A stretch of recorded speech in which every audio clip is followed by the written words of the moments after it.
Good evening, everybody, and welcome to this evening's lecture. I'm delighted to welcome this evening our speaker, Hugh Thompson, who is going to present his lecture, Unfit to Fly. Hugh, over to you. Right, good evening all. It is indeed a great honour to be able to present this presentation about my flying career to you, based on my book Unfit to Fly, which was first published in 2010, 24 small logbooks, 13,000 hours, over 22,000 landings and personal reflections. The photograph shows me at a computer during a return to work course whilst unemployed, where I was able to use someone else's paper, printer and electricity to write the book. I forgot to mention in the book my one and only hot air balloon flight, where we ended up landing almost exactly where we took off from as the wind changed direction, and a flight around Europe, which I did for the Tubular Bells songwriter Mike Oldfield. It's nice to have an autobiography written by a purely civilian pilot, as most feature ex-military pilots. Can I first of all thank the Royal Aeronautical Society and our host Jenny for inviting me to present this lecture and for the help she has given me in preparing it. She asked me if I was interested in doing this lecture when learning at another event I attended that I had written a book. Unlike Lily Ayres' recent presentation about someone just starting a career in aviation, where raising the necessary finance for training is a serious and difficult consideration, mine is about someone just coming to the end of his 55-year enjoyment of flying, which is a passion to me. I followed the self-improver route to becoming a commercial pilot with financial help from my parents, 2 small grants from my local council at the second or third attempt, as anything to do with aviation was not a qualifying profession at the time. I also took out a bank loan for my instrument rating training, which was the most expensive commitment.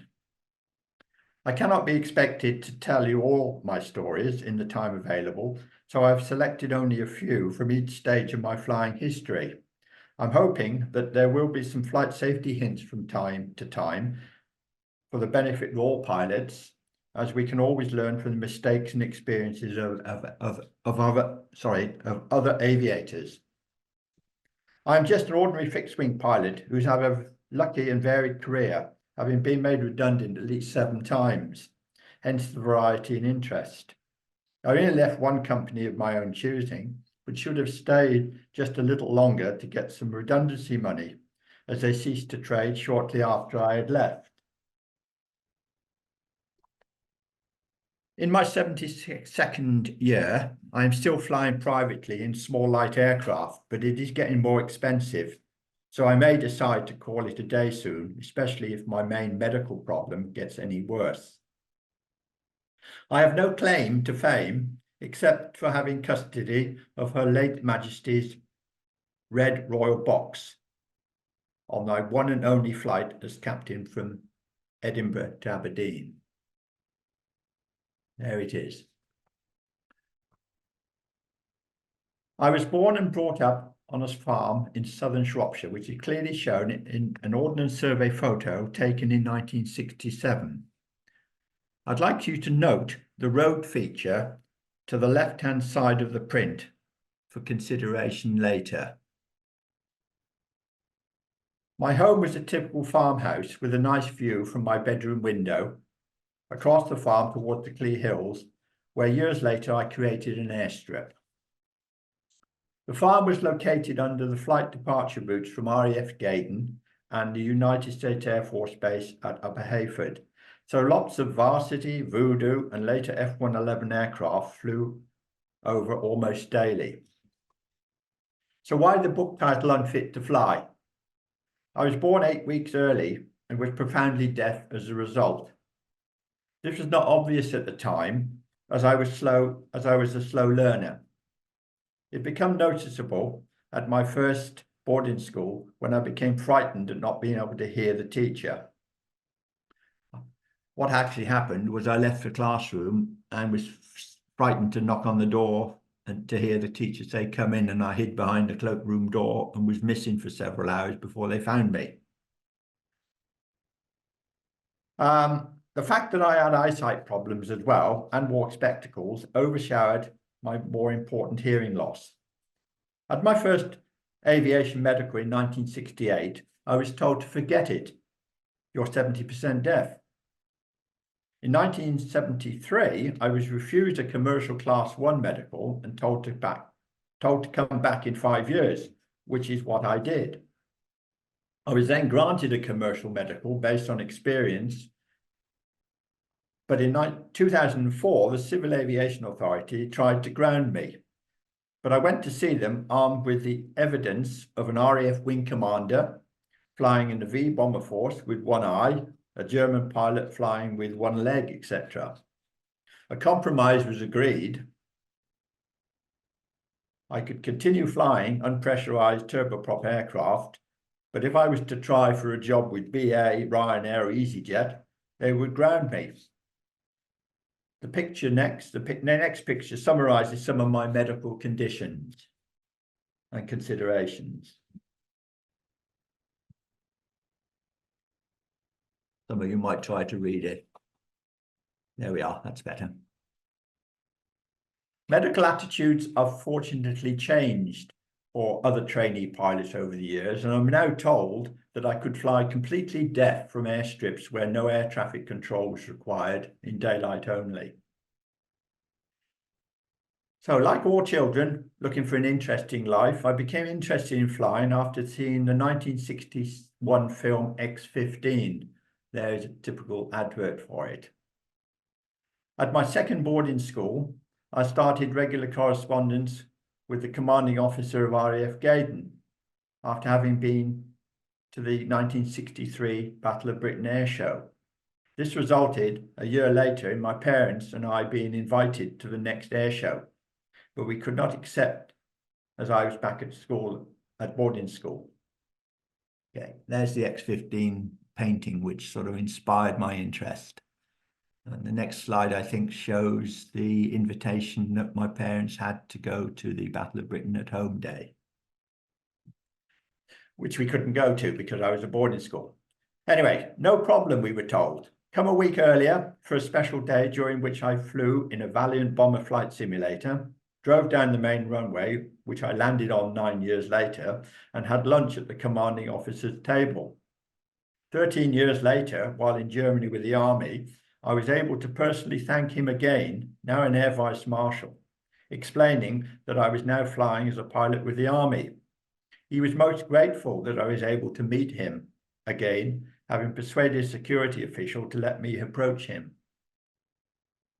At my third boarding school, Lupton School, from 1965 to 1969, I was close to Shropshire Airfield, where as a young teenager, I used to make a nuisance of myself getting regular flights and asking stupid questions.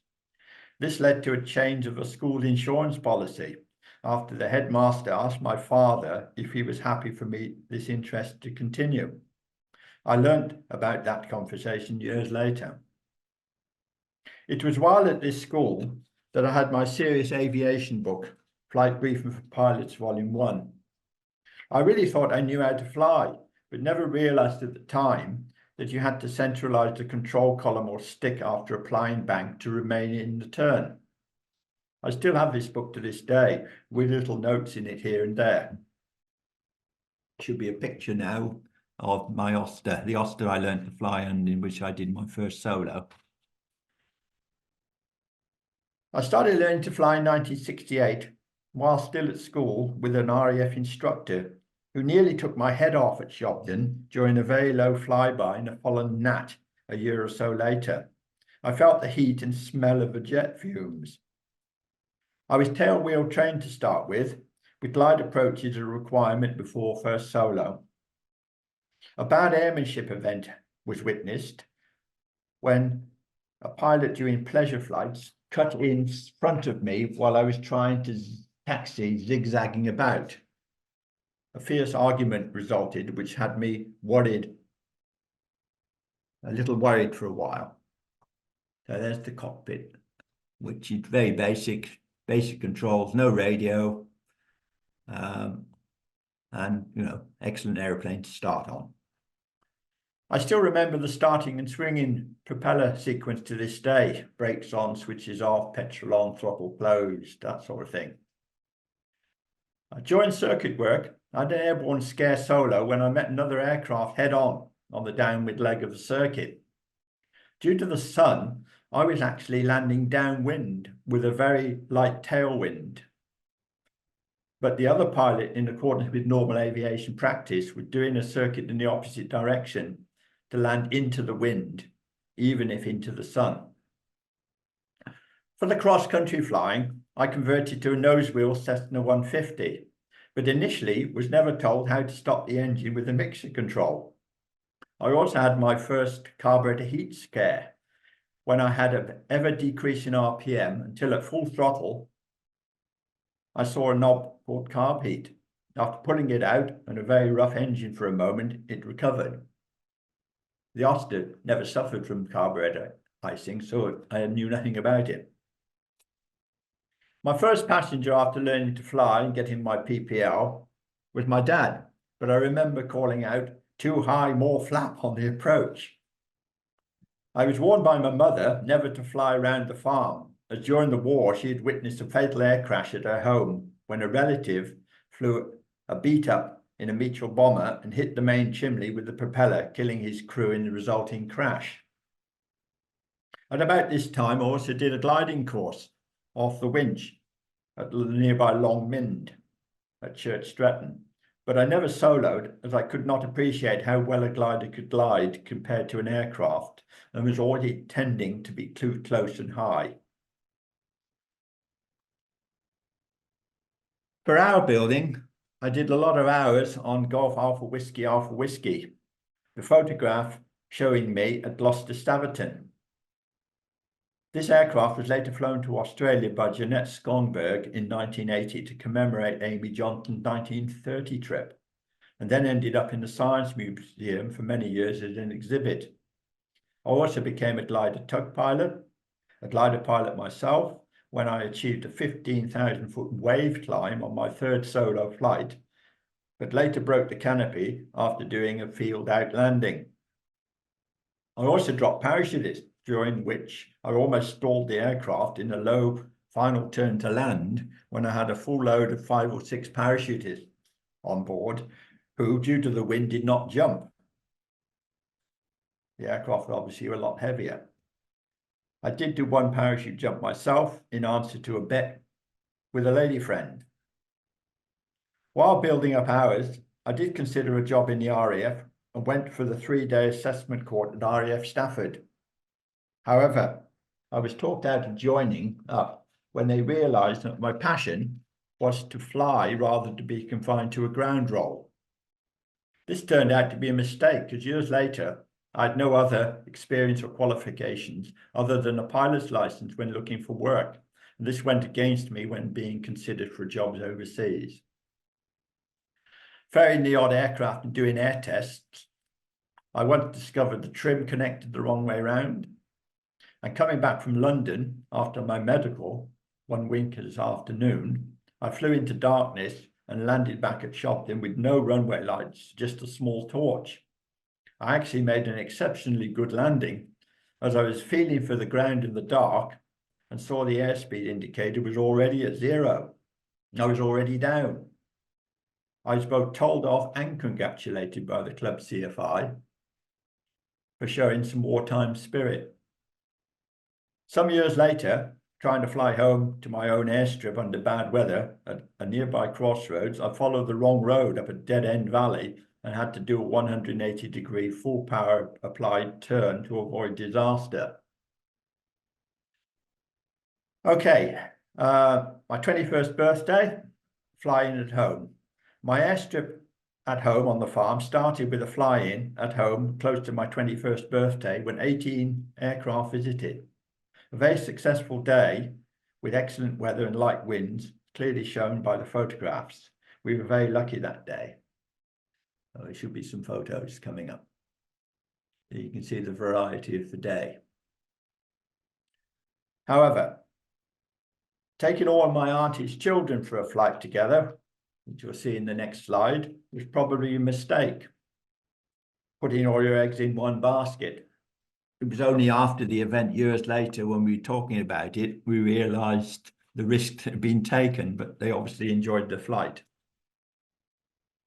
Once I had achieved my 150 hours, I then did a flying instructor's course at Cranfield with the famous Ron Campbell. He used to enjoy barrel rolling a Cessna 172 with a glass of water to illustrate positive G and balance. I enjoyed the atmosphere of an almost military-style airfield and felt important staying in Mitchell Hall, which was the main residence on camp. Over the next 10 years, I flew as an instructor at Shopton, Cardiff twice, Halfpenny Green and Gloucester. I also did more instructing after my commercial flying had ended as a Light Aircraft Association coaching pilot, but that ended after I had a takeoff ground looping accident in a Jodel.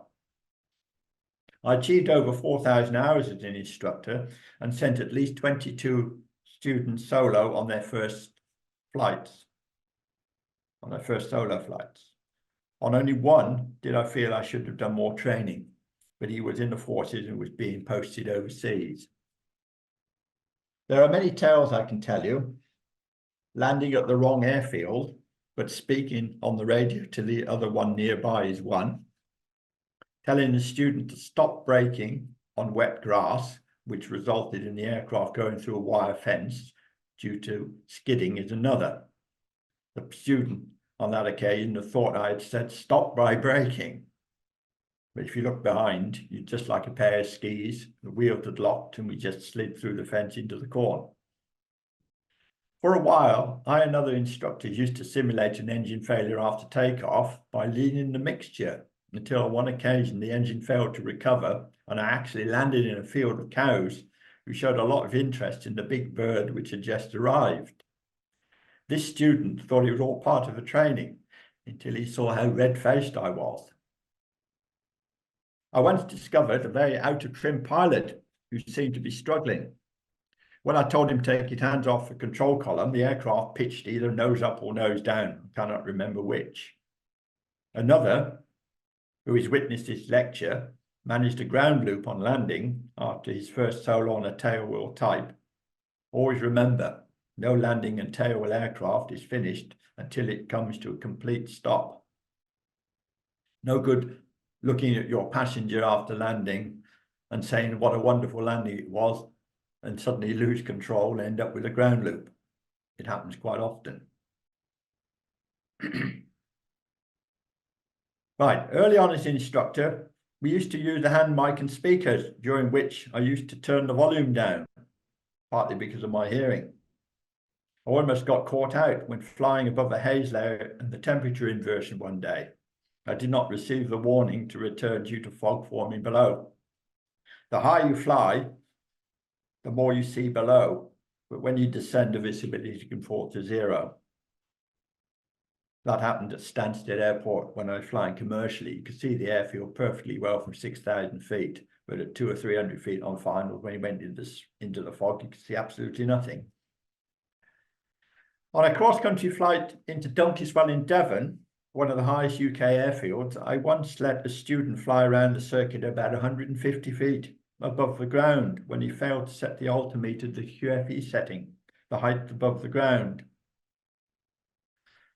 On one day at Shopton, an aircraft landed and parked in a rush. The pilot got out and asked, "Where am I?" Odd, I thought. On examining the aircraft, I discovered that he had set his directional indicator 180 degrees the wrong way round and had left Gloucester heading west instead of east. He should have been flying to Oxford. What happened to his initial gross error check when setting out, and where is the sun at midday, you might ask? I once flew down the coast near Cardiff at very low level, having noted about 5 US gallons in each tank of a Cherokee. On pulling up to land, the engine started to fail as the fuel pressure dropped. Calmly asking the student who's listening to us right now to change the tank, we landed successfully. Rather stupid, really, on hindsight. After 2 years, of flying at Shobden, I decided to leave non-radio Shobden, Signal Square, Shobden, for Cardiff, where there was full air traffic control and controlled airspace to get more experience. Whilst there, I had a student forced landing Porthkerry Park, probably due to carburetor icing. But I got him airborne again very quickly in another aircraft, so he did not lose his nerve. The club aircraft all had Hobbs meters fitted, which record record engine running time off the oil pressure. This caused numerous rows due to having to cross the runway to refuel or taxi to the hangar some distance away. So I stopped using them and trusted pilots to record sensible times, knowing that I could check with air traffic control the actual time of takeoff and landing. I once caught out a private pilot for flying 1 hour 20 minutes when he had only put down 40 minutes on the flight log. I had thought the fuel gauges looked a little low when I returned after my day off. Right, Harvard. When I was at Cardiff, I was able to fly a club member's Harvard from the front seat, but never solo due to insurance. But I did once fly another member's Piston Provost on one solo circuit in the right-hand seat. The brakes for landing and taxiing on that aircraft were applied by a lever on the joystick itself. When not flying due to bad weather or wind, I used to get air tests and ferry flights on various Viscount and BAC 111 aircraft from the maintenance engineering section, which is next to the flying club. On one occasion, a student and I flew to Birmingham in 18 minutes, witnessing a Viscount coming the other way 1,000 feet below, all part of quadrantal flight rules, which you used to have in those days. But it took 6 hours to come back on the train.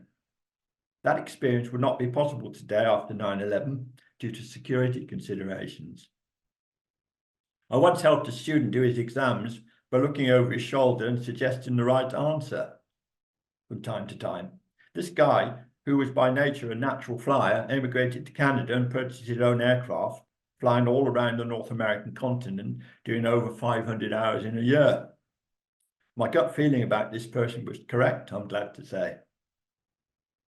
Years later, I did an air experience flight in a Eurostar microlight aircraft from Cranfield with an ex-small jet airline pilot who pretended he knew nothing about flying.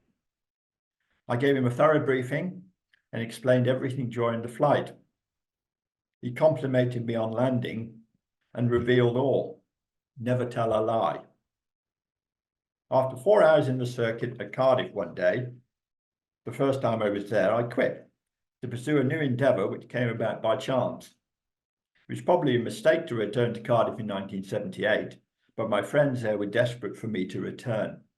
I might have become a commercial pilot a year or so earlier, had I not gone back there. In a holiday break from instructing, I once flew an American adventure from Houston, Texas to the Grand Canyon and back. You see the route of the flight on the slide ahead, as you can see now.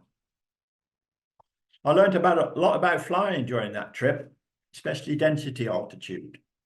Aircraft performance, as some of you will know, is based on the international standard atmosphere, where the air temperature is assumed to fall at 2 degrees per 1,000 feet from plus 15 degrees Celsius at sea level.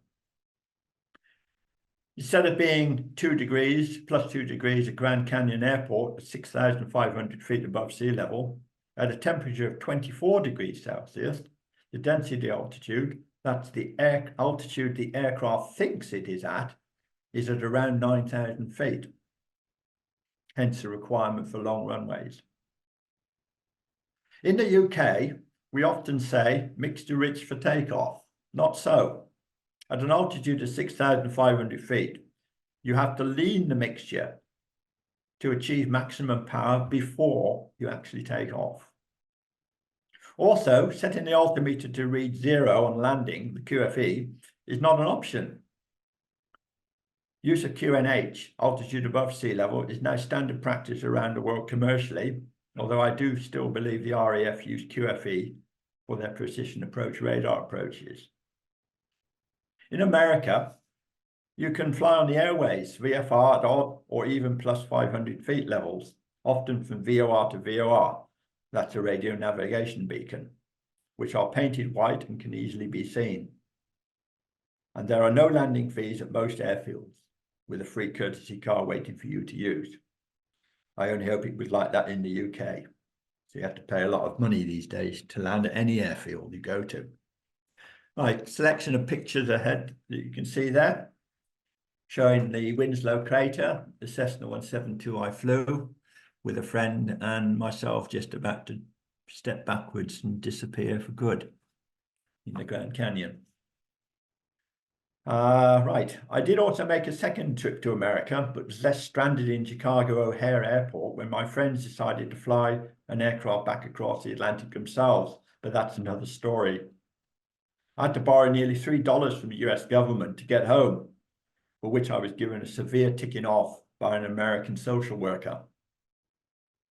To conclude my instructional life, I was once commended for taking over air traffic control for a few minutes at Cardiff when power was lost, and it got a mention in the local press.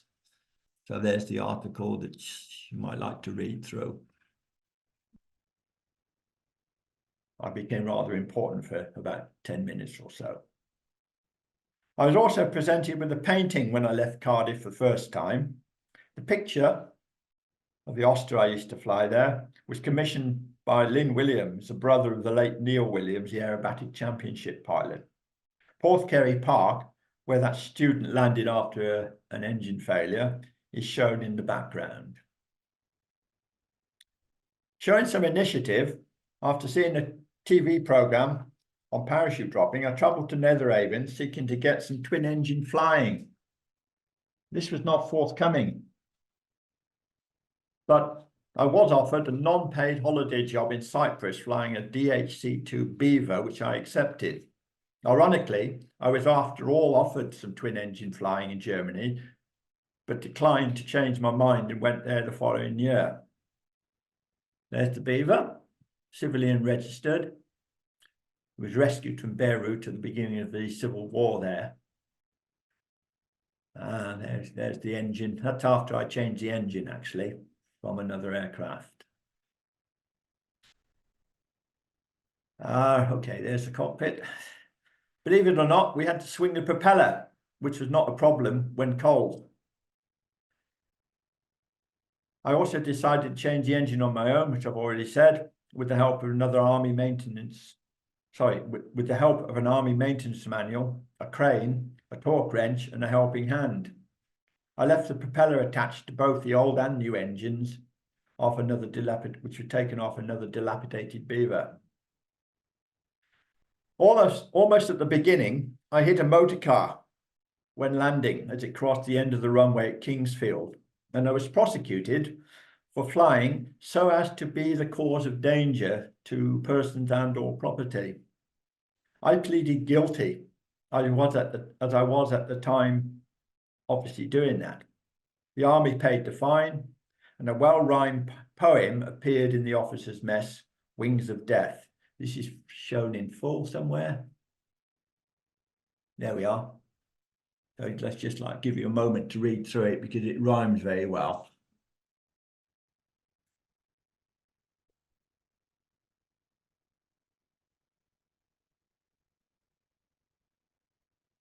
Another couple of things that happened in Cyprus as an add-on to my presentation. I witnessed a hijacking at Larnaca Airport. I was actually there with the Beaver, and I got caught on the airfield and just had to sit listening to the radio communications. The hijacked DC-9 was about 300 or 400 meters away, and they were threatening to blow it up. Luckily, everything ended up, and they gave themselves up. I went on a DC-9 training flight with Cyprus Airways, took off from Larnaca Airport, 10 o'clock in the morning, flew to Akrotiri, and then across to Crete, I think it was, and then back again. Landed back after 4 hours. That was on the jump seat. Again, something you probably wouldn't be able to do today. The aircraft that I flew, being owned by a civilian operator, I took it down to Larnaca on one occasion, and the owner, with a couple of Red Cross vehicles, turned up wanting to take emergency supplies, humanitarian aid, and that sort of thing to Beirut.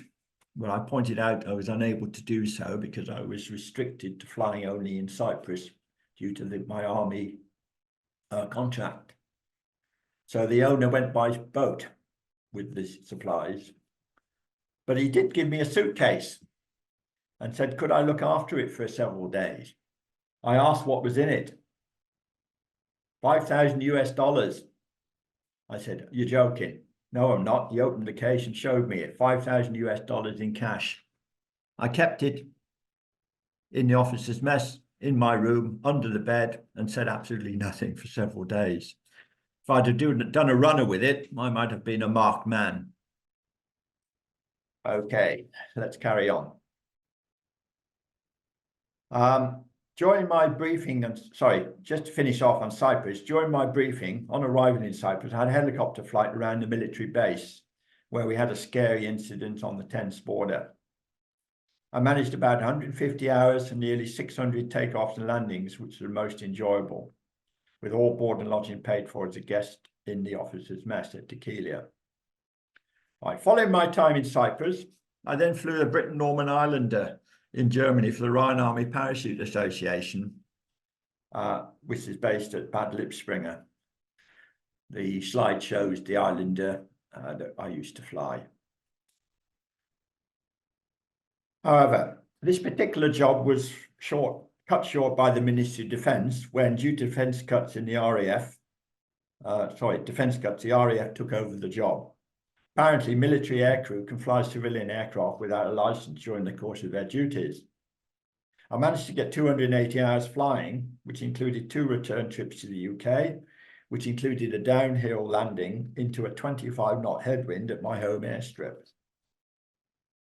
The flying training was done in Manchester for just over £150.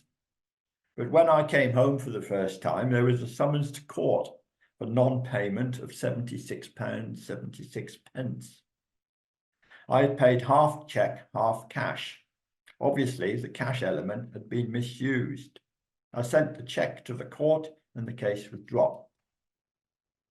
During my time flying the Islander, we had an accident when the reserve parachute was deployed inside the aircraft, pulling the student through the exit door, damaging the tailplane. On landing, the next load started to get in until they noticed a damaged aircraft. I too suffered delayed shock when, several hours after it had happened, I suddenly had a panic-type attack and was sent to the hospital for treatment. It was here that I had my second carburetor heat shock, when, due to the variable pitch constant speed propellers, the aircraft sounded as if it was flying okay, when in reality the airspeed was falling as the propellers reduced their angle of attack as the manifold pressure and power was lost. I finally realised what was happening and applied carburetor heat, getting a very rough engine response before they both regained power. Hiring a German Cessna 172 for a trip home, I flew 21 hours, 35 minutes precisely. It all being recorded on an airborne recorder, which worked when the airspeed exceeded 60 knots.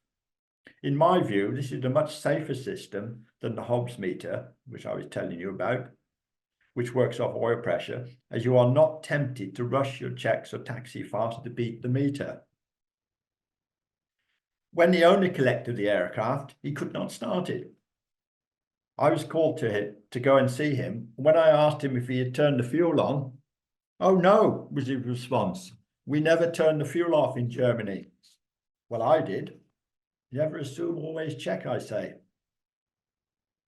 After the parachute flying ended, I sorted out my medical problem, and having now got the Class 1 commercial medical based on my previous flying experience, I did a 1-hour correspondence course with aviation whilst technically unemployed. You'll see with the next slide that I rewrote the entire syllabus longhand, which is a good way to learn a subject. And obviously took quite a lot of time, and I've still got those notes today. I then did an 8-week brush-up course at Oxford, where before passing all of my exams first time. It's always helpful to get the training notes from more than one school, as the explanation of a subject differently can help wonders. The expensive instrument rating then followed, again at Oxford, where I learnt about altimeter settings when doing an ILS approach into Stansted. I failed to set the QFE. On the go-around, or overshoot as it was called then, I flew as low as 130 feet above ground, which was a shock when the instructor opened the screen in front of me. I had a partial pass on the first test, failed the second, which got me worried that the third failure would result in having to do it all again. The advice was to go home, forget about it, and relax.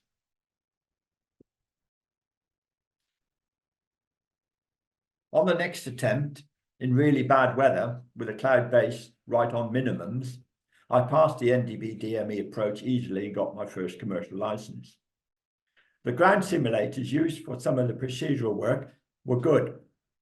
This also helped when unemployed years later, as I recommended to get a good quality flight simulator for my computer to keep up my instrument scanning skills. Excuse me. Right, picture of a Dart Herald there. My first commercial job at Bournemouth with Express Air Services, later Channel Express, I must admit I did not like. All we ever did was two main routes to Jersey and Guernsey and the mail run to Bristol and Liverpool. However, it was a good apprenticeship for a new first officer.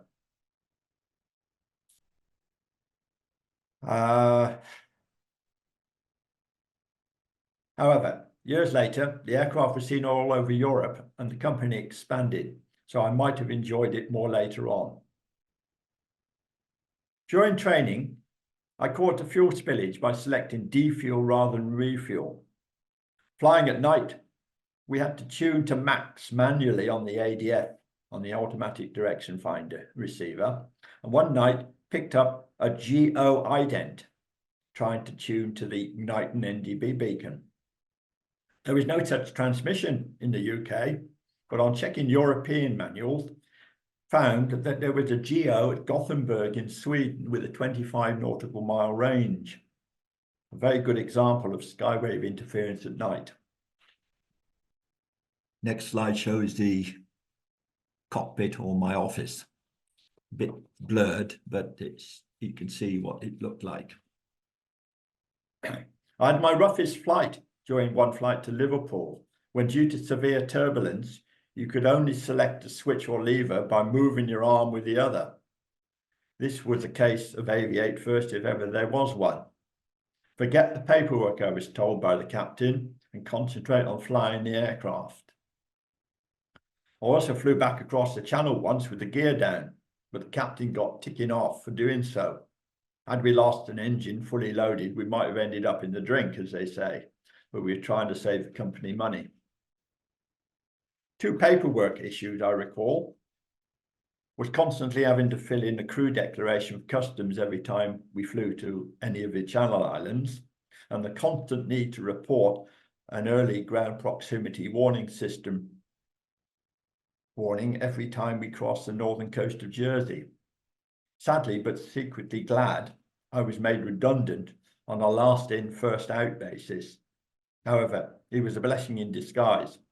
I'd flown just 355 hours as a young first officer, but after paying for accommodation in the Bournemouth area, I've been hard pressed to pay off my bank loan for the instrument rating.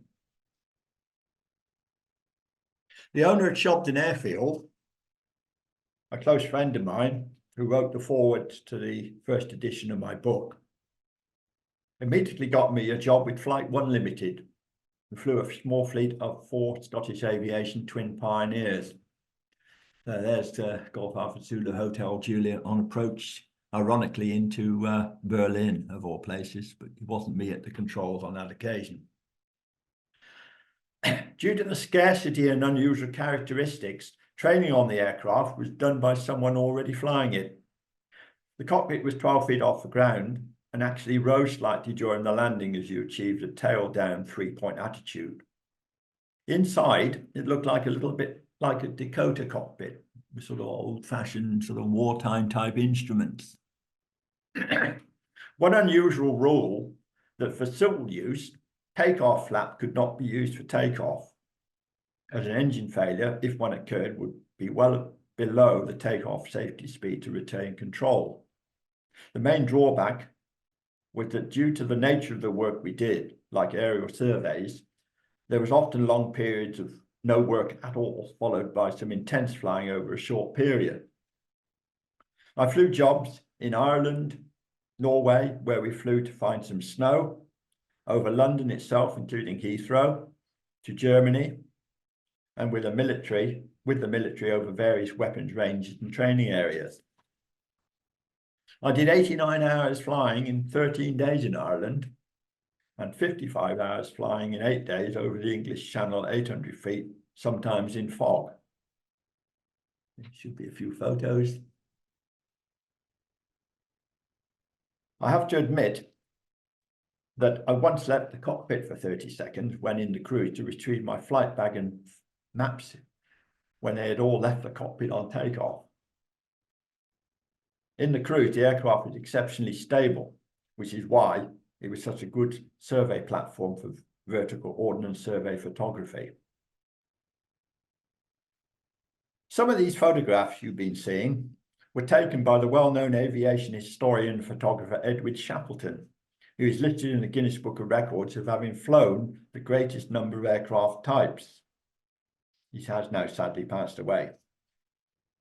His flight with me was at short notice to Oxford and back for a radio check. He jumped at the chance when I rang him the evening before. The Irish job was flown to Dublin via RAF Valley for CH&I, that's Customs, Health and Immigration. But a customs officer had to be sent from Holyhead docks because of the equipment we were carrying. In Ireland, I remember well the well-known comment in every conversation, no problem. And before flying, I always checked the actual weather reports before taking off for the survey area, which is shown in the next picture. All the lines shown were flown at 600 feet using British military survey maps from the 1900s, based on a 6 miles to the 1 inch scale. You can imagine there's paperwork all over the cockpit. Had a pilot on one side and a sort of flight navigator on the other side, who I'm hoping is actually listening to the lecture while we speak. Once the temperature and the dew points on the weather report started to split, we were off, because there's no point going flying when very, very low cloud and you can't see anything. The longest flight on that survey was just over 7 hours. During the survey over the channel, we navigated using a system called Silidis, which is the forerunner to the modern GPS today. And that's a small bit of information about it, which I found in Wikipedia. Doing ordnance survey work out of Cardiff one day for targets in East Anglia and North Wales, all we achieved was an aerial photograph of my own home, which in this shot in 1981, coming up now, shows the Milton airstrip alongside the road I asked you to note earlier 1967 photograph. It was a camera check over a location, obviously chosen by myself. Right. Should have a picture now, Prestwick, there we are. Prestwick, I once flew a mystery flight from Cranfield to Prestwick on a very clear cavalcade day over the Lake District. Beautiful weather it was. Really enjoyable flight. Apparently, I took a British aerospace scientist from their Stevenage factory all the way to Scotland for lunch, after which we then returned. What I did not know was that in his small briefcase, which he had carefully secured in the passenger seat with cushions all around it, contained, I was told, 5,000 miniature detonators of some kind for some kind of missile, which I believe British Rail wouldn't allow to be sent by train. On another job for Stevenage, we flew repeatedly around several villages close to the disused airfield of Stony Cross, northeast of Bournemouth, for several weeks, much to the annoyance of the local villages. The following newspaper article appeared entitled Moaning Monster. Again, I'll give you a moment or two to read part of it.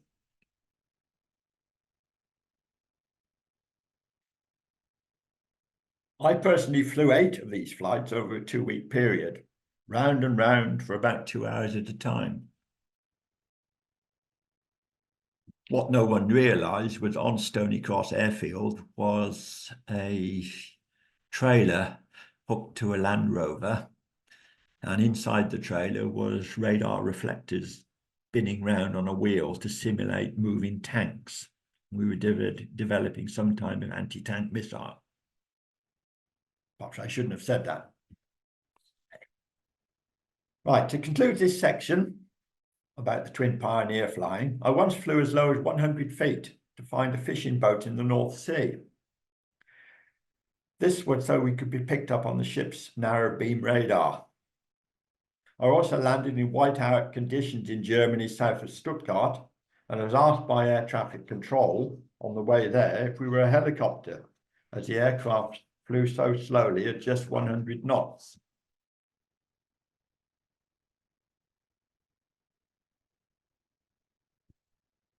Interestingly there, we were flying at a Mengen airfield in southern Germany for about 2 weeks, again doing military development work. And I was flying directly head on to a Transall, C-160 Transall, a little bit like a sort of mini Hercules. And the German pilot and I decided before we started flying that it was absolutely clear cut that I would fly over top of him and he would fly underneath me, just to make sure there was no discrepancy or misunderstanding. The other thing was that for that 2 weeks of flying, I constantly saw to the south of the airfield what appeared to be cumulonimbus clouds. And I thought, good God, the weather looks a bit rough down there. It's only after about a week or two, the penny dropped that it was in actual fact the Alps with the snow on them in the distance. Right, I decided to leave the Twin Pioneer flying due to lack of work. But I wish I had not, as afterwards, about a month or so later, they ceased trading, and I would have qualified for some redundancy money had I stayed just a little longer. During the summer holiday period, whilst I was flying the Twin Pioneer, I flew to America and helped ferry a Fighter Arrow across the Atlantic.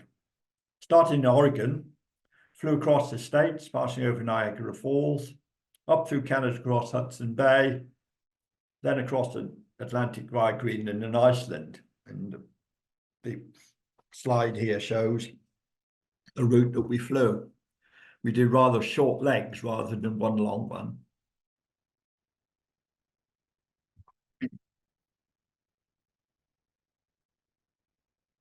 Okay, it was all done VFR, as another aircraft with us had navigational aid problems, but we never landed any place with less than half tanks.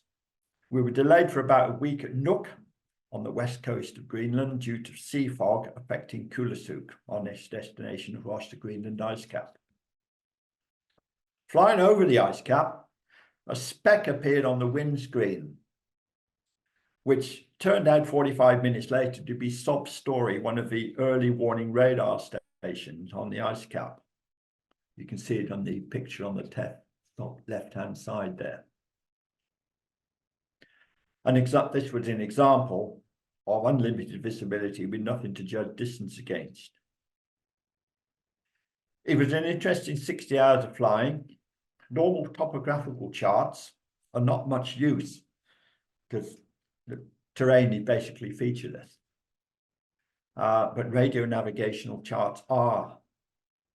Personally, I did not think it was well planned, as we did not have much in the way of survival equipment, and the only surprise was the length of daylight in the northern latitudes. My next enjoyable commercial job was flying the Twin Otter for 5 years from 1986 to 1991. I flew for Hubbard Air twice, from Cardiff and Southend, Southeast Air flying out of Heathrow, of all places, Loganair for a short while, and Brahmin Airways based at Birmingham. This one was for nearly 3 years on a 2 afternoons, 2 mornings, 2 days off basis. My first solo flight on the Twin Otter as captain, solo captain, single crew, was doing a Liverpool-Cardiff mail run. I had the stall warner go off in the descent at 160 knots. I had to endure the horn until after landing, when I eventually found a circuit breaker behind my seat. Being single crew up to 1990, we could take fare-paying passengers on the flight deck for a friend. I took my father, my mother, my girlfriend at the time, but these days you couldn't do that sort of thing. Once, on a Civil Aviation Authority flight ops inspector check, he tried to get me airborne when fog was forecast and reported. Sadly for him, he had to come back another week to fly on a different day. He was trying to persuade me to fly with a diversion for Dublin, and I wouldn't accept the idea. Early on in my flying on the aircraft, I had a yellow warning light show on the central warning panel, which is shown on the sort of top of the panel on the photograph on the right. I thought it was telling me that ice boots were selected on. But on landing one night, someone told me that the right wing, which you could not easily see from the cockpit, was covered in ice. I'd been regularly checking the left wing on my side, so thought nothing was wrong. The actual connection pipe for the hot air that blew the boots up had come adrift. And that's why I had the warning light on, but I didn't realise its significance at the time. When flying one day for Loganair at Glasgow, after 4 sectors, I was asked to change aircraft for a last flight to Inverness. Initially, I had a propeller feathering problem and returned to the stand. Later, after takeoff, I then had failure of both direction indicators, and after a messy, uncomfortable flight, ended up approaching Inverness from the north rather than from the south. I did not descend below safety altitude until within certain distant ranges on the DME, which allowed for a gradual descent. My big mistake was not to look at the standby compasses or the standby compass for basic navigational guidance. For that error, I was asked to leave Loganair or accept a demotion to a first officer for a while. Regrettably, and with hindsight, I left and went back to Hyper Air.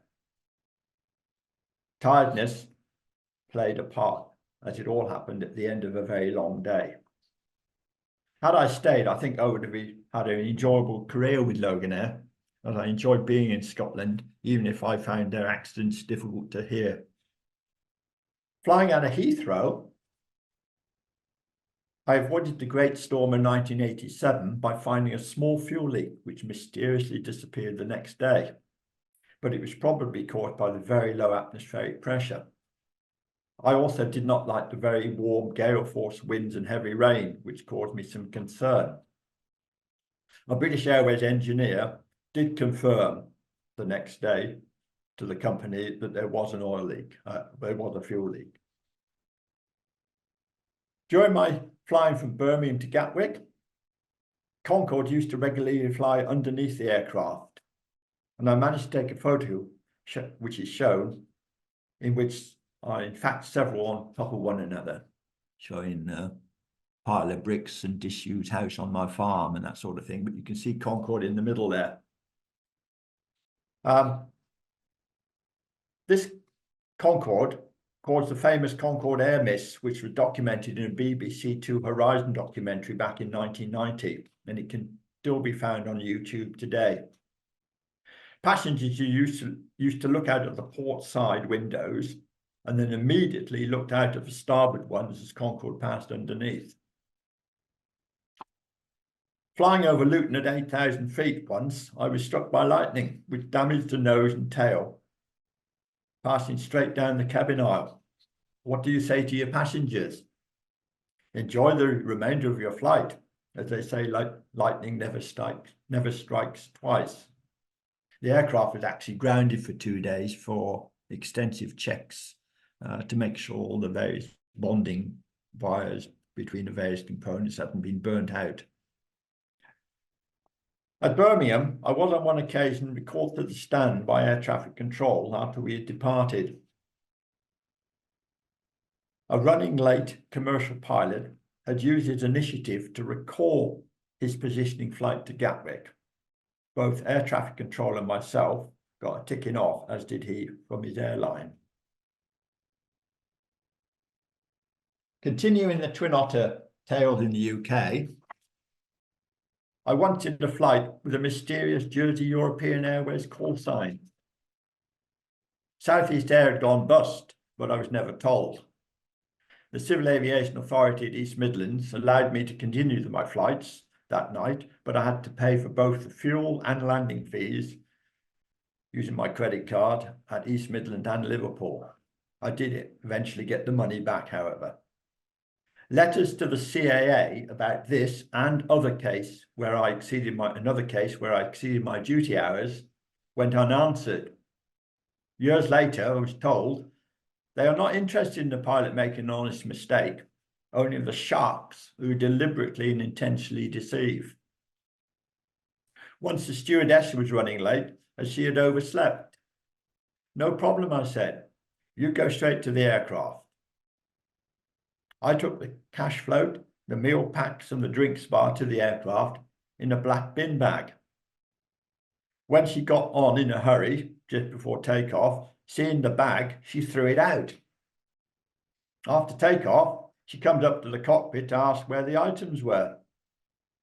Did someone at Birmingham have a surprise windfall, or did the rubbish actually get put into the skip? We will never know. Finally, doing a radar approach, this is into Liverpool, I once turned on to finals as I could see the runway before I'd been told to do so. A visit to air traffic control after landing got me a severe reprimand, as how could I be sure that it was not another aircraft landing in the other way in light wind conditions? I thought at the time I was being helpful to the controller, as he was very busy. A couple of other basic things that happened on the Twin Otter. 20 minutes, I flew into Gatwick on one occasion and landed with 20 minutes of fuel left. The passenger sat in the right-hand seat in the cockpit, reported me to the airline, Brahmin Airways, and I had to explain myself. Turned out that I'd done absolutely nothing wrong. I'd followed all the procedures correctly, but I was held by air traffic control, first at Mayfield VOR, and then after leaving Mayfield VOR on a radar heading, I was then told to do another radar hold, and all of this transpired to make me land with less than 20 minutes of fuel. But as I said, I've done absolutely nothing wrong. Also going into Gatwick on one occasion, as I reduced power, I realised that I couldn't restore the power. Once I pulled the throttle back, I had no power. I discovered it on the approach and managed to land safely. I got a commendation from Brahmin Airways for the way in which I diagnosed the fault on that occasion. Also had a shutdown going to London Heathrow once, coming back from Brussels, I think, when I had an indication of oil pressure loss. That was rather interesting, landing Heathrow 3 o'clock in the morning on one engine. Back at Birmingham, I also did a radar approach in very, very hazy conditions one summer afternoon onto the what is now a closed runway. It used to be the sort of crosswind runway at Birmingham. And I made an approach, saw some what I thought were runway lights, and they turned out to be the Rover car factory. So I had to do a go around. Okay.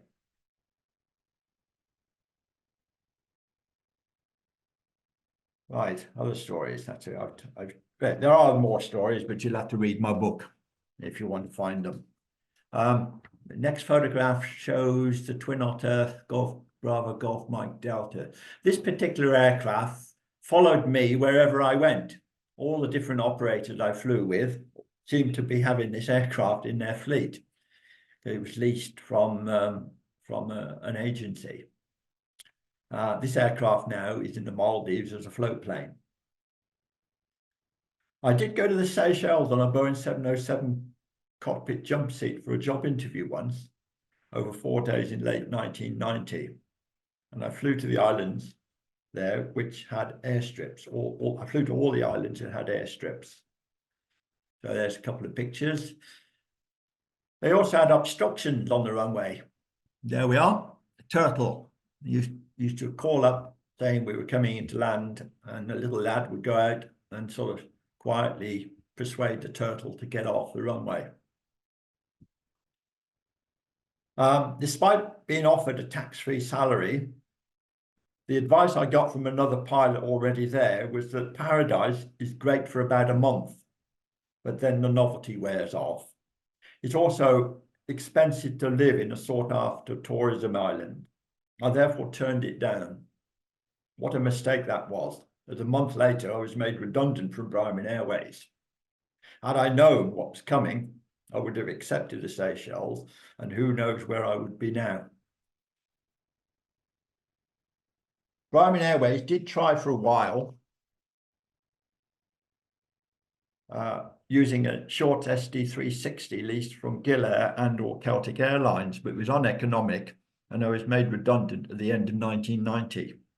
The conversion course, however, was good, with a ground school at Bristol Airport in the building of a company which had gone bust. I remember the telephones were, however, still connected, which was a bonus. 7 years out of work followed, after which I've done my ATPL exams after a hard course in London, but I did still like aircraft and tried to keep my medical instrument rating current. However, the job centre was less than helpful, not realising the cost involved in remaining commercially current. I once asked them to give me a non-return airfare to Nairobi in Kenya, but they refused. Had they done so, I would have found a job instantly, as CVs in Africa just pile up in offices and are rarely read. Apparently, job centres do not take kindly to aviators, as once someone got them to fund a helicopter training course, only for them to realise it was only for a PPL, and the recipient had conned them into paying for it. I did have a ground school job at Oxford for a while, for about a year, but I didn't, where I did my instrument rating, but I did not enjoy it, as it was very, very hard work, and I used to travel daily to work. So my short SD360 flying career, this is a picture of one of the aircraft we flew, BAC Express. Started badly when I landed with the brakes on during my initial training. Most airliners have anti-skid brakes so that they will not lock on landing, but it will only work once the wheels have started turning. That's a typical short SD360 cockpit. I first flew as a first officer and eventually a captain for over 10 years from bases at Cardiff, Bristol, Exeter and Birmingham when flying in Scotland. One company, Air Contractors, based in Dublin, based all aircrew at home, which made a vast difference to our incomes. They operated on a 2 weeks on, 1 week off, with a 1 week of contactables in which you were at home but could be called to work within 24 hours notice. When they sold their operation to another operator, the difference in salary and allowances was about £500 a week doing the same job from Exeter, as I was now considered to be based at Exeter, not at home, and therefore responsible for my own local accommodation and travel to and from Exeter. The flying was mostly at night during mail and freight work. We were always flying with a low fuel margin, especially during the winter months when fog was always a risk. Some flying stories include loading the wrong cargo, leaving the seats behind when doing passenger work, thinking the seats were waiting for us on arrival at the airfield we were going to do the passenger work. flying aircraft to different locations only to realise the swap over could have been done during the turnaround at the same location later on, and not thinking ahead. I believe the company fortunes were changed when the profit sharing scheme was introduced, making everyone, including the aircrew, think more. As a first officer on a flight out of Venice one night, we were back on the ground within 20 minutes due to encountering rain ice, which is caused when you fly through supercooled water droplets, which instantly freeze on contact with the wing or an object. The ice was still covering the aircraft an hour after landing, especially the nose cone. Believe it or not, I also had a bird strike at 6,000 feet over London at 2 a.m. in the morning. The captain and I had to clean the cockpit windscreen ourselves at Stansted, as the cleaners on landing wanted nothing to do with the carcass and remains. At Edinburgh, when captain, I had a bird strike on the approach just before landing, and I said nothing until parked on the apron. This led to a telling off, as a bird carcass attracts other birds, and that increases the risk to other aircraft. I should have reported it immediately. Also, as captain, the post office once insisted that we fly to East Midlands despite a very bad weather forecast and reports. I told them we would not get in, and I was proven correct. Having tried to divert to Stansted, which was also very bad, we eventually landed at Southend, which luckily has a good weather record, or weather diversion record, and we were very short of fuel. The Mail obviously ended up nowhere near its intended destination. In another flight, when I was the first officer, left myself and the captain very dehydrated and quite ill. After 9/11, security at Exeter prevented us from taking a drink with us. We even offered to have a drink out of the bottle to prove the liquids were not explosives. Due to fog at Coventry, we diverted to East Midlands, where eventually the cargo arrived, only to be refused entry as the security gate did not expect it. After an hour or so, the ramp controller ordered the gate be opened, as the parking bay was needed for a scheduled inbound aircraft in about an hour. As no handling agent had been allocated to us, the captain, the lorry driver, the ramp officer, and myself all had to load the cargo ourselves. It included the heavy coughing of a deceased lady, which ironically got the gates open when it was pointed out that not allowing her to get home for a burial would be disrespectful. The net result of all this was a very long duty period with no refreshments of any kind. And we were quite dehydrated and had severe headaches when we finally got to Dublin, of all places. Following a mandatory occurrence report to the Civil Aviation Authority, I believe that bottled water then became part of the technical requirements of a flight and was allowed to be placed on the flight deck during turnarounds, checks, and maintenance. During my time on the shed, as it was nicknamed, TORS and TCAS systems have to be fitted. That is terrain awareness warning system and terminal collision avoidance systems. This increased air safety electronically, but in my view, led to a lack of airmanship and threat awareness with the crews. If you're going to fly into a mountain, it will tell you to pull up. Ironically, it does not normally work if there's a vertical cliff face ahead of you. And if you have a risk of collision, it will tell you to climb or descend. There's therefore no need to look out of the window anymore. I'm not so sure about that. So the final aircraft I flew, this was the last commercial aircraft and the last commercial flight I flew after the company went bust. I flew it into retirement from Coventry to an airfield in Denmark. Despite trying to find new employment in aviation, I was always politely told not successful on this occasion. But in reality, at 59 years of age, I was probably considered to be too old. On one night flying into RAF Kinloss in Scotland, in response to an air traffic control request, "What type of service do you require?" the captain replied, "To land," which was not favourably received.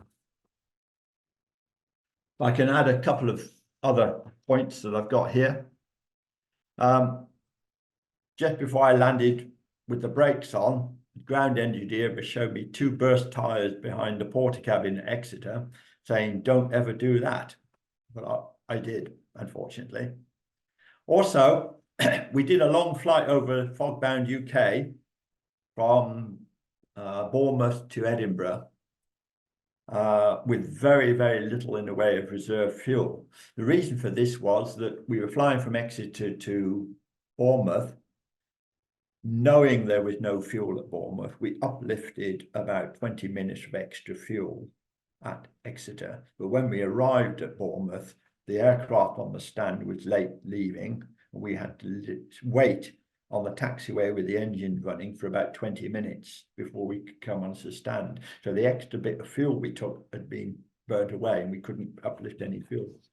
I remember on that flight, I was constantly checking the GPS for the go to Edinburgh to see how many minutes was left, and then calculating at £18 a minute of fuel, how much fuel we had left. It was a bit of a tight one, but we made it.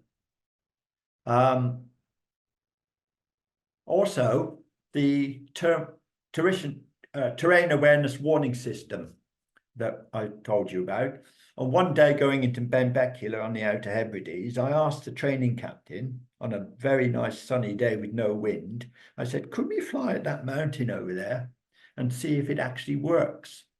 And he said, no. He said, "We can't do that. We can't do that." When we landed, I said, "Well, what was the problem?" He said, "No wind. We wouldn't have no turbulence. We would turn away." He said, no. If it had gone off, I would just had a day of paperwork filling in why it had gone off. Okay, my light aircraft flying. This particular aircraft is a Europa. My light aircraft flying over the years has been very interesting and varied, but the Europa shown was an aircraft unique to itself. Rather like a glider, it only has one wheel with small outriggers on the wingtips. This meant that there was no differential braking, and often on narrow taxiways and runways, you had to get out and lift the tail round yourself. On one of these aircraft, I asked the trainee owner to start on the reserve tank, which caused the engine to stop. Trying it in the off position, it started perfectly well. The previous owner had never tried the reserve, and he had always left it on the main as the fuel came out of the same tank.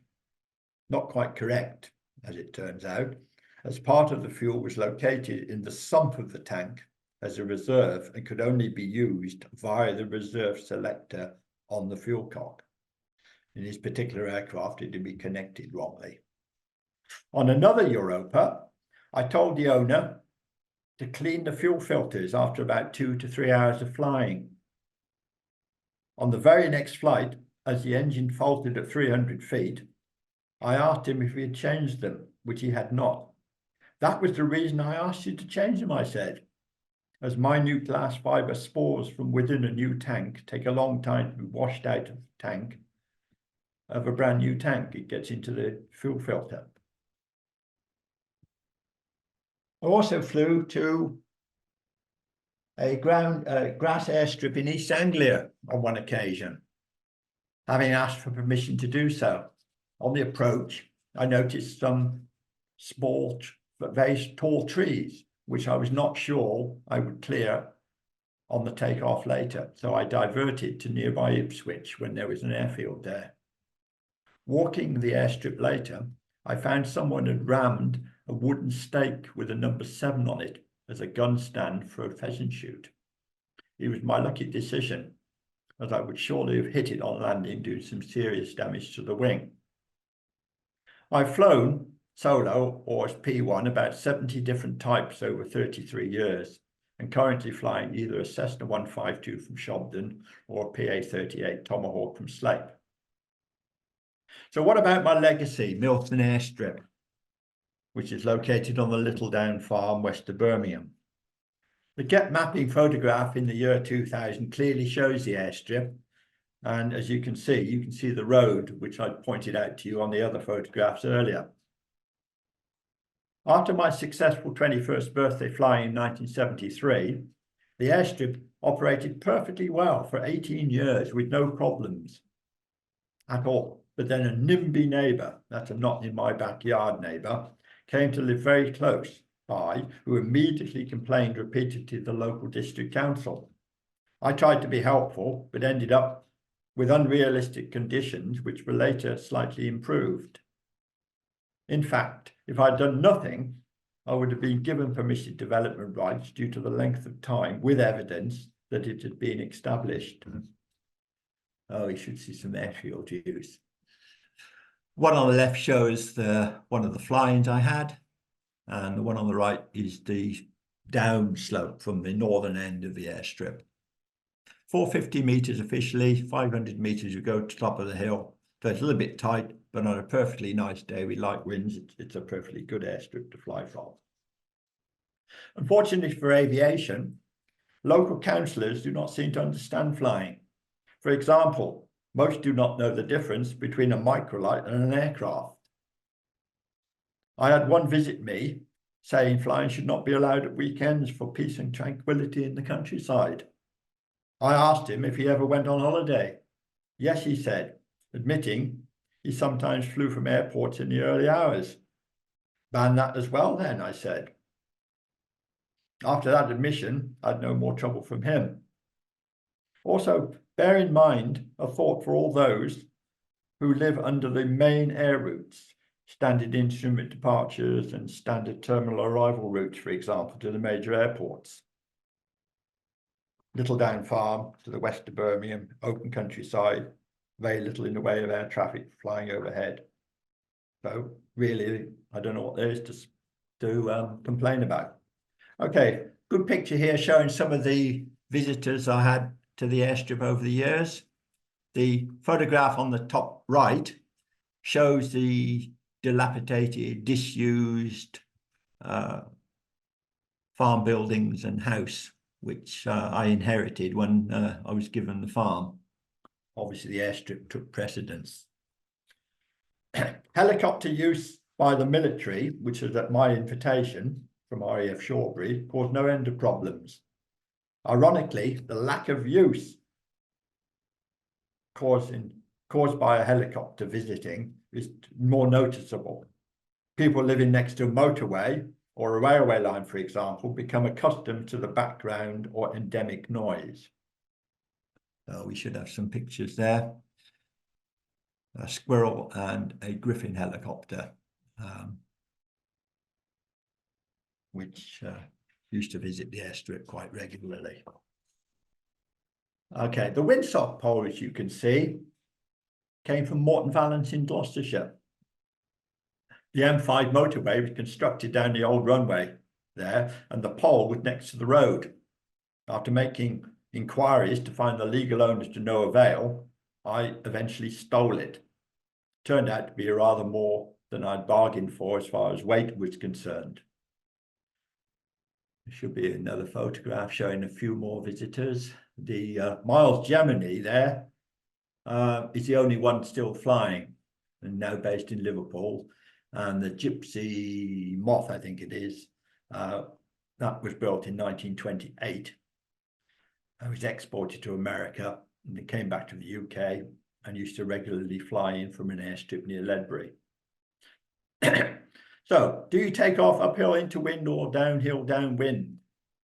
I gave a convincing example in a Piper Cherokee during one of my many fly-ins. I barely clear in the trees with a stall warner sounding.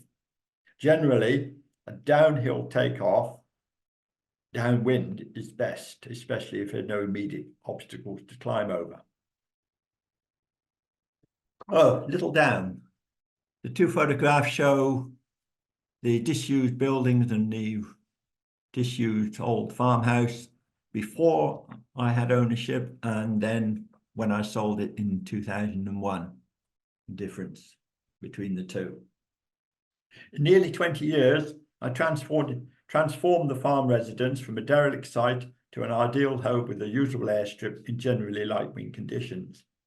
I would say that on average, the airstrip is only flyable for about 100 days a year, either due to strong winds and or soggy wet ground. Sadly, in recent times, the very wet weather we have been having has grounded all but the helicopter visitors. On the weekend I sold the airstrip to its new owner, who is listening to this presentation, I had a grand finale fly-in, during which a total of 85 aircraft visited me to say farewell. What I call my legacy photograph, showing 50 aircraft, microlights and helicopters, was taken by someone passing overhead who did not land. Very nice photograph.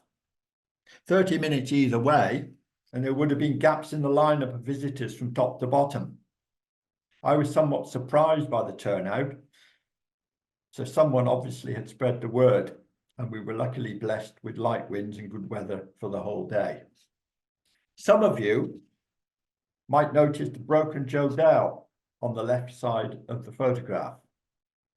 That aircraft took its wheels off on landing, and both pilots in it had thought the other was doing the landing. Would you believe it? They wrecked their own aircraft. A few brief recollections before we finish. Being distracted or rushed during checks caused me to take off with the Peter covers on more than one occasion. I left the fuel caps undone until told, and I left the battery master switch on, ending up with a flat battery on several occasions. Many flying clubs these days insist on leaving the rotating beacon on in case you walk away, turn around and see the lights still flashing. I witnessed a startup at Shropshire Airfield with the nose wheel tow bar still on. And I waved to the pilot to shut down his engine.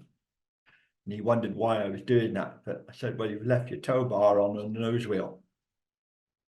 On one occasion, the owner of Shropshire Airfield, ironically, called me to the aircraft, wondering why the circuit breaker of the alternator kept tripping out every time he started the engine. I said, well, it's obvious. All the electrical switches are on when the pilot thought they were off. And I myself flew an aircraft once without being sure it was insured. I got told off for showing the enthusiasm to be the first to fly it. It was, after all, insured. At an airfield, Halfpenny Green, it was, I think, I once saw a student pilot trying to fly his aircraft, correction for that, trying to start his aircraft.